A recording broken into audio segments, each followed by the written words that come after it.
Assalamualaikum warahmatullahi wabarakatuh. Selamat berjumpa kembali dengan saya pemirsa channelku. Semoga pemirsa dimanapun semua berada dalam keadaan sehat walafiat dalam lindungan Allah Subhanahu wa Ta'ala.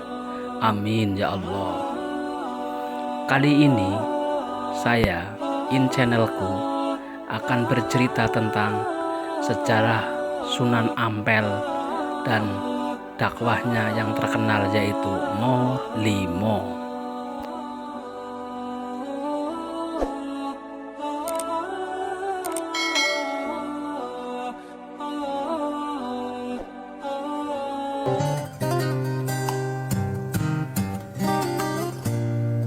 Sunan Ampel merupakan salah satu di antara wali songo yang menyebarkan agama Islam di Nusantara, tepatnya di tanah Jawa. Sunan Ampel yang memiliki nama asli Raden Muhammad Ali Rahmatullah atau Raden Rahmat menyebarkan agama Islam di wilayah Surabaya, Jawa Timur. Sunan Ampel merupakan anak dari Maulana Malik Ibrahim atau Malik Maghribi atau yang dikenal dengan Sunan Gresik. Sunan Ampel dikenal dengan metode dakwahnya Molimo. Ia juga salah satu sebagai pencetus kerajaan Islam pertama di tanah Jawa dan membantu membangun Masjid Agung Demak. Sunan Ampel lahir di Champa, Kamboja sekitar tahun 1401 Masehi. Sunan Ampel juga keponakan dari Raja Majapahit yang dipimpin oleh Raja Brawijaya. Dalam buku Sunan Ampel atau Raden Rahmat karya Yoyok Rahayu Basuki, adapun kakak sulungnya ibunya adalah Dewi Sasmitra Putri yang merupakan permaisuri Prabu Kertawijaya atau Brawijaya. Pada tahun 1443 bersama saudara tuanya bernama Ali Musada atau Ali Murtado dan sepupunya Raden Burereh datang ke Jawa dan menetap di Tuban. Setelah menetap di Tuban, beliau berangkat menuju kerajaan Majapahit untuk menemui bibinya Dewi Sasmitra Putri. Sunan Ampel berdakwah menyebarkan agama Islam di wilayah kerajaan Majapahit yang sedang dalam masa-masa suram. Karena para adipati dan pembesar kerajaan melupakan tugasnya sebagai seorang pemimpin, mereka lebih suka hidup bermewah-mewah dan berpesta. Kondisi itu membuat Prabu Brawijaya merasa sedih mengetahui kerajaan yang carut-marut. Prabu Brawijaya pun kemudian mengundangkan Raden Rahmat untuk mengatasi masalah-masalah di kerajaan Majapahit. Sunan Ampel mampu menjalankan tugas dengan baik.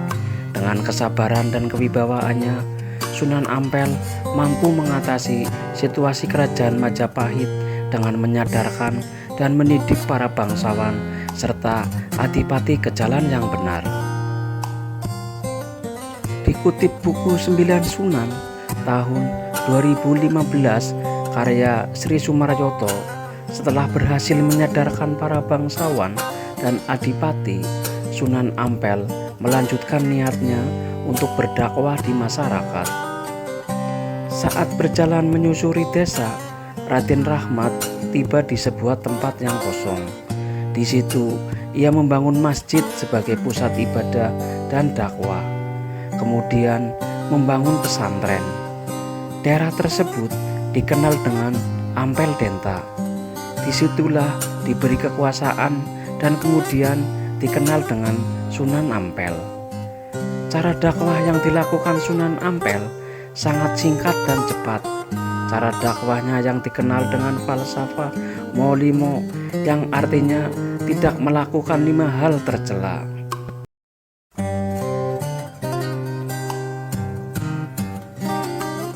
falsafah Moh 5 tersebut yaitu: 1. Moh main, yaitu tidak mau berjudi. 2. Moh ngombe atau tidak mau mabuk. 3. Moh maling, yaitu tidak mau mencuri. 4. Moh madat atau tidak mau menghisap candu. Dan 5. Moh madon, yaitu tidak mau berzina. Penerapan ajaran dasar falsafah Moh 5 ini bukan tanpa alasan.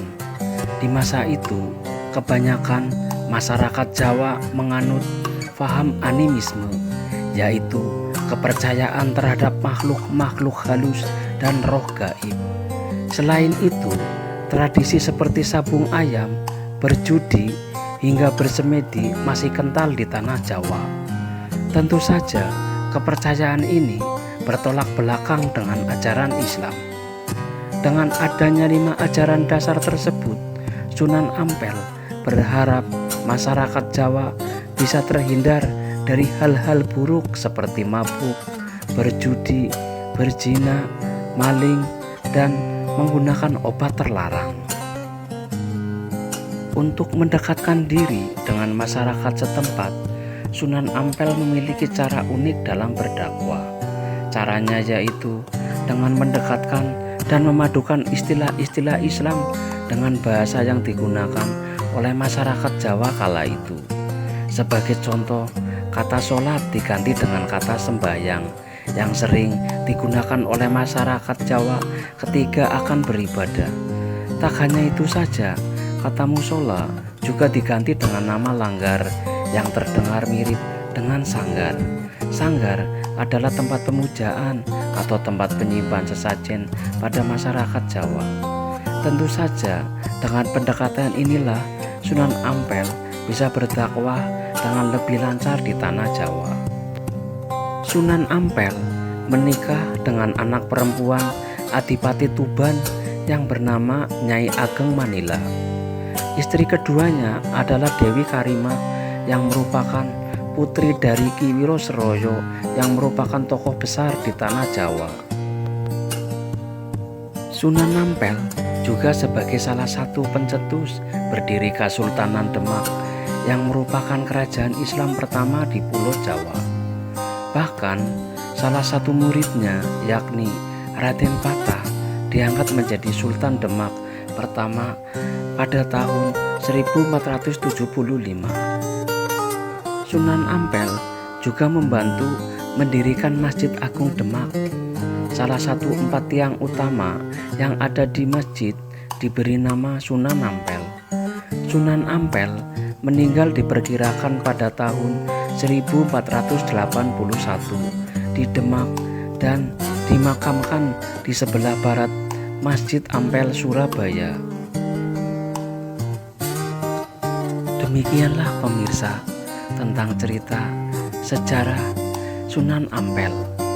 Apabila ada kesalahan, kekurangan, kekilafan dalam penayangan video ini, saya channelku memohon maaf yang sebesar-besarnya.